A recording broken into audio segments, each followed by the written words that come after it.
विक्रोळीचे शिवसेना उद्धव बाळासाहेब ठाकरे पक्षाचे अधिकृत उमेदवार सुनील राऊत आपल्यासोबत आहे। विद्यमान आमदार सुद्धा आहेत इथले। आपण त्याची थेट बातचीत करणार आहोत।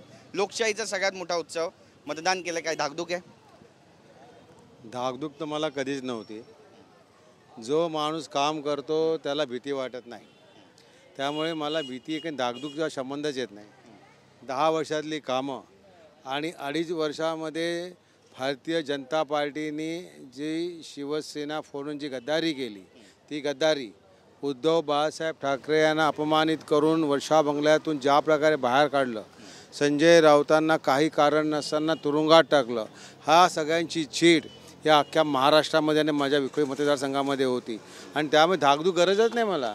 वन साईड समोरचा जर डिपॉझिट राहील की नाही शंका आहे, अशी परिस्थिती आज माझ्या विक्रोळीची आहे। नक्कीच, म्हणजे पुन्हा एकदा हॅट्रिक करणार सुनील राऊत साहेब।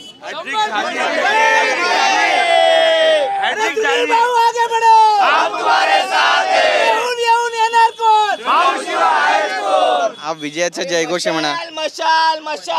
आज मी फिरताना लोकांनी एवढे फोटो काढले, मी म्हटलं का काढता फोटो? नाही, आम्हाला 23 तारखेचा बॅनर आज बनवून द्यायचा आहे, विजयी बॅनर आम्हाला लावायचे आहेत, म्हणून हे आम्हाला फोटो पाहिजे।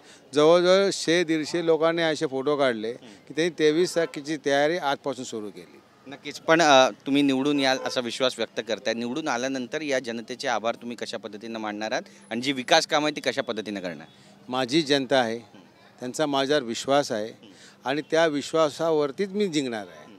त्यांची कामं असतील, त्यांची समस्या असतात, छोटे मोठे प्रॉब्लेम्स असतात, हे सगळे करण्यासाठी या मुंबईतला मी एकमेव आमदार आहे। मी सकाळी 10 ते रात्री 10 वाजेपर्यंत माझ्या कार्यालयामध्ये मी बसतो आणि येणाऱ्या प्रत्येक मतदाराला, प्रत्येक कार्यकर्त्याला मी डायरेक्ट 1 to 1 भेटतो, असं एकमेव आमदार असेल। नक्कीच, विक्रोळीमध्ये पुन्हा एकदा मशाल हॅट्रिक झाली आमची।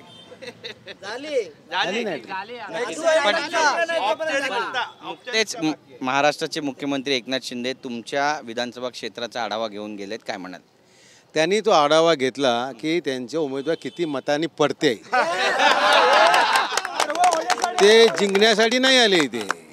ते आता पहा, माझ्याकडे राज ठाकरेंनी 3 सभा घेतल्या।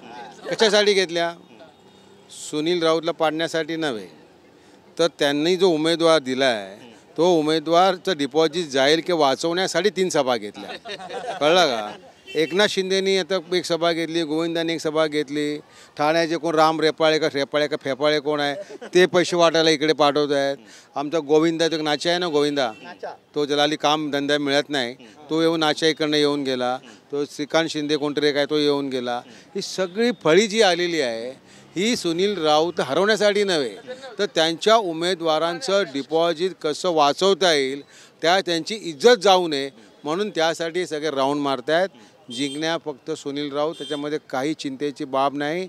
माझी जनता, माझी लोक, माझे मतदार, माझी मशाल आणि उद्धव साहेबांवरचा झालेला अन्याय, संजय राऊतांवर झालेला अन्याय, ही चीड ही आजच्या दिवशी निघणार आणि 23 तारखेला प्रचंड बहुमताने सुनील राऊत जिंकणार। नक्कीच, एक शेवटचा प्रश्न आहे, मतदानाचा टक्का वाढला पाहिजे यासाठी तुमच्या आणि महाराष्ट्राच्या सगळ्या मतदारांना काय आव्हान? माझ्या विक्रोळीमध्ये माझ्या अंदाजे 60% मतदान व्हायला पाहिजे, अशी परिस्थिती आहे। आता जवळजवळ 48% 3 वाजेपर्यंत झालं होतं, अजून 3 तास बाकी होते, म्हणजे 60च्या आसपास व्हायला हरकत नाही। म्हणजे यावेळेला टक्का वाढलेला आहे। हा टक्का का वाढला?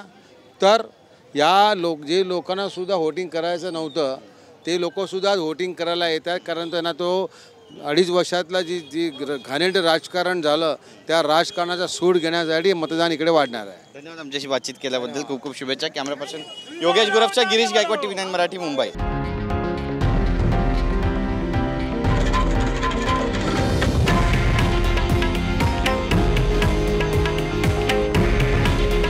हे आहे देशातील नंबर 1 न्यूज नेटवर्क आणि आपण पाहत आहात TV9 मराठी। काळजी तुमची, हित महाराष्ट्राचं।